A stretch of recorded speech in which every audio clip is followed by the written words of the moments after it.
कल हमारे मऊ जिला में एगो राजभर समाज की व्यक्ति का जमीनी विवाद के लेकर के गोली मार के हत्या कर दिया गई। पीड़ित पक्ष जवन है वो डायरेक्ट एगो यादव जी के वर्तमान प्रधान जी हवा उनके ऊपर डायरेक्ट आरोप लगावा था।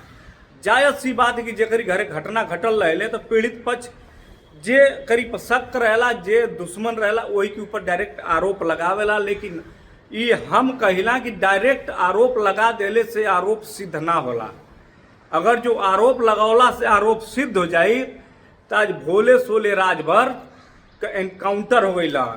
वो जो सोम्या बिंद है आज तक वो हल्ला करत है, बोल रही है और आरोप लगा रही है कि भोले सोले राजभर ही मुख्य अपराधी हमें। लेकिन आरोप लगौला से कोनो आरोप सिद्ध ना होला।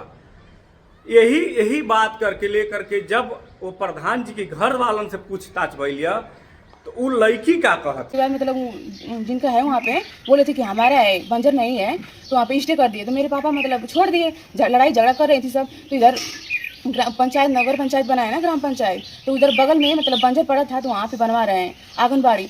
और उसमें कुछ भी विवाद नहीं था। कोई दूसरा भी मतलब हो सकता है भाई कि वो मतलब वो कर सकता है, मेरे पापा को लगा सकता है।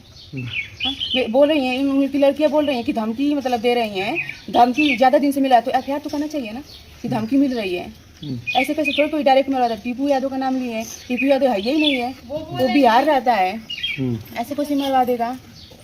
इस बीच आप लोगों की इस झगड़े में ओम प्रकाश राजभर जो मंत्री हैं वो कूद पड़े। उन्होंने कहा कि यादव पगला गए हैं, सत्ता के लिए लोगों की हत्या करवा रहे हैं। राजभरों की हमारा यही गुजारिश है मुख्यमंत्री से, हमारे आदित्यनाथ योगी से हमारी यही गुजारिश है कि अगर हमारे पापा मतलब दोषी हैं तो दोषी मतलब फांसी का सजा हो, और ऐसा ना हो कि दोषी। यह लड़की कह रही है कि अगर जो हमारे पिताजी अपराधी हैं तो उनको फांसी की सजा होनी चाहिए, सही से जांच होनी चाहिए।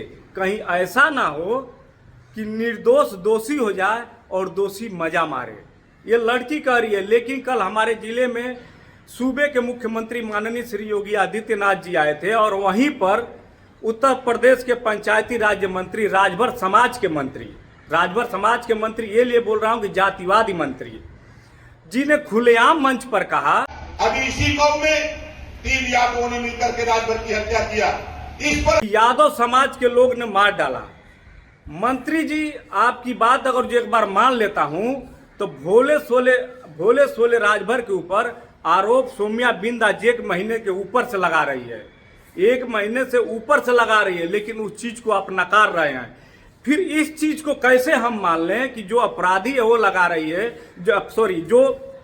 जो पीड़ित पक्ष है वो आरोप सीधा लगा रही है। तो बिना जांच और बिना पड़ताल के उसको कैसे हम मान लें कि वो यादव वो जो प्रधान जी हैं वो अपराधी हैं। जिस आधार पर आप सोम्या बिंद के बात को नकार रहे हैं उसी आधार पर मैं भी इस बात को नकार रहा हूं कि उसकी जांच होनी चाहिए। आप प्रदेश में मंत्री हैं, प्रदेश में आज एक समाज के मंत्री हैं, आपकी सत्ता में पकड़ है। अगर जो आप इसकी सही से जांच कराने चाहते हैं तो पूरा चैलेंज है मंत्री जी कि आप सीबीआई जांच करा लीजिए, सीबीआई जांच करा लीजिए जौनपुर दुल्ला हत्याकांड का भी, और सीबीआई जांच करा लीजिए मऊ गोलीकांड का भी। जो अपराधी है उसको फांसी की सजा होनी चाहिए। आप सूबे के एक मंत्री हैं, इसलिए मैं कह रहा हूं कि आप सत्ता में हैं, आप ये काम करा सकते हैं। बस आरोप लगाने से नहीं होगा। और आपका काम क्या है? आरोप लगाना। सत्ता में बैठ करके बस आरोप लगाने से नहीं होगा, उसकी जांच कराइए, अपराधियों को एनकाउंटर करिए। मैं तो बोलता हूं अगर जो अपराधी साबित होता है तो उसका एनकाउंटर करिए। लेकिन भोले सोले राजभर के ऊपर जो आरोप लगता है वहां पर आप चुप्पी साध लेते हैं, और जहां पर पीड़ित पर दूसरे को आरोप लगाता है वहां पर बस यादव होना चाहिए। आपकी नजर में सिर्फ यादव होना चाहिए। अब बहुत से कांड गिनाते हैं आरोप का कि यहां पर यादव मार दिया, वहां पर यादव मार दिया। अरे उस यादव के साथ में आपका राजभर समाज शामिल है उसके साथ में। खैर ठीक कोई बात नहीं है, लेकिन इसकी सीबीआई जांच कराइए और जो अपराधी है उसको कड़ी से कड़ी सजा दीजिए। ये मैं आपसे कहता हूं, आपसे इसलिए कह रहा हूं क्योंकि आप एक राजभर समाज के मंत्री हैं, पूरे समाज के मंत्री नहीं हैं।